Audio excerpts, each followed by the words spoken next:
हरे कृष्ण। श्रीमद् भगवद गीता अध्याय 3 श्लोक नंबर 33।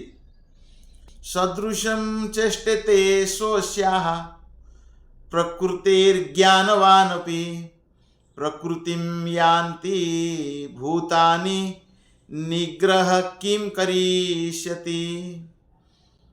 अनुवाद: ज्ञानी पुरुष भी अपनी प्रकृति के अनुसार कार्य करता है, क्योंकि सभी प्राणी तीनों गुणों से प्राप्त अपनी प्रकृति का ही अनुसरण करते हैं।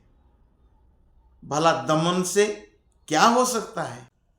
इंद्रियस्य इंद्रियार्थे राग द्वेषौ व्यवस्थितौ तयोर्न वशम आगच्छेत् तौ ही अस्य परिपंथिनौ। अनुवाद: प्रत्येक इंद्रिय तथा उसके विषय से संबंधित राग द्वेष को व्यवस्थित करने के नियम होते हैं।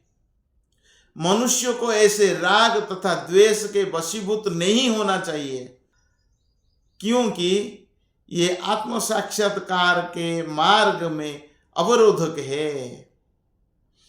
तो प्रभुपाद जी लिखते हैं, जो लोग कृष्ण भावना भावित है ये स्वभाव से भौतिक इंद्रिय तृप्ति में रत होने में झिझकते हैं। इंद्रिय तृप्ति में मग्न कौन नहीं होता है? जो कृष्ण का भक्त है। वो जानता है इंद्रियों को भगवान की सेवा में लगाना चाहिए। किंतु जिन लोगों की ऐसी भावना न हो, उन्हें शास्त्रों के नियम का पालन करना चाहिए। इस श्लोक में यही भगवान बताते हैं कि प्रत्येक इंद्रिय तथा उसके विषय से संबंधित राग द्वेष को व्यवस्थित कराने के नियम होते हैं। तो स्थूल इंद्रिय और सूक्ष्म इंद्रिय के लिए यम होता है और स्थूल इंद्रिय के लिए नियम होता है। तो शास्त्र के यम नियम का पालन करना चाहिए। प्रभुपाद जी आगे बताते हैं, अनियंत्रित इंद्रिय भोग ही भौतिक बंधन का कारण है। जो ज्यादा मात्रा में इंद्रिय भोग करता है यही भौतिक बंधन का कारण है।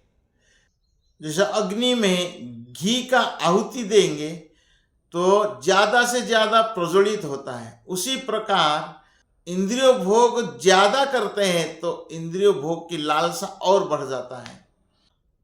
किंतु जो शास्त्र के नियम का पालन करता है वो इंद्रिय विषयों में नहीं फंसता।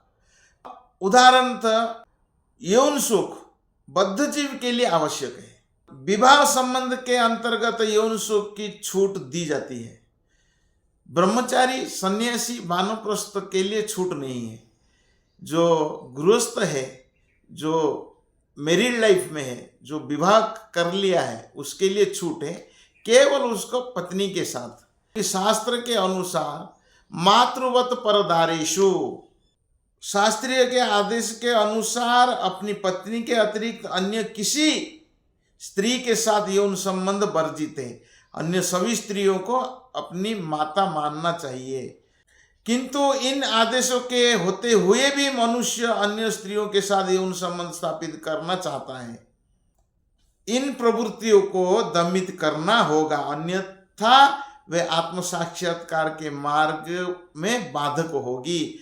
तो भगवान यहाँ बताते हैं कि प्रत्येक इंद्रिय तथा उसके विषयों में संबंधित राग द्वेष को आसक्ति और विरक्ति को व्यवस्थित करने के नियम होते हैं।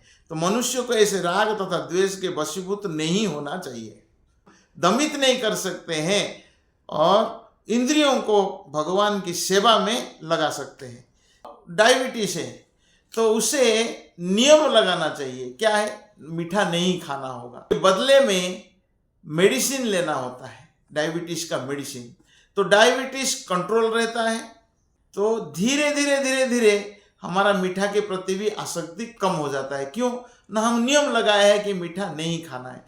तो उसी प्रकार इंद्रियों को इंद्रियों भोग के प्रति धीरे धीरे कम करना चाहिए और इंद्रियों को भगवान की सेवा में लगाना चाहिए, तो हमारा धीरे धीरे इंद्रिय शुद्ध हो जाएगा। जब कृष्ण भावना भावित हो जाएंगे तो फिर जो लोग कृष्ण भावना भावित है वो इंद्रिय भोग में नहीं लगते हैं। तो इन प्रवृत्तियों को दमित करना होगा, अन्यथा वे आत्म साक्षात्कार के मार्ग में बाधक होगी।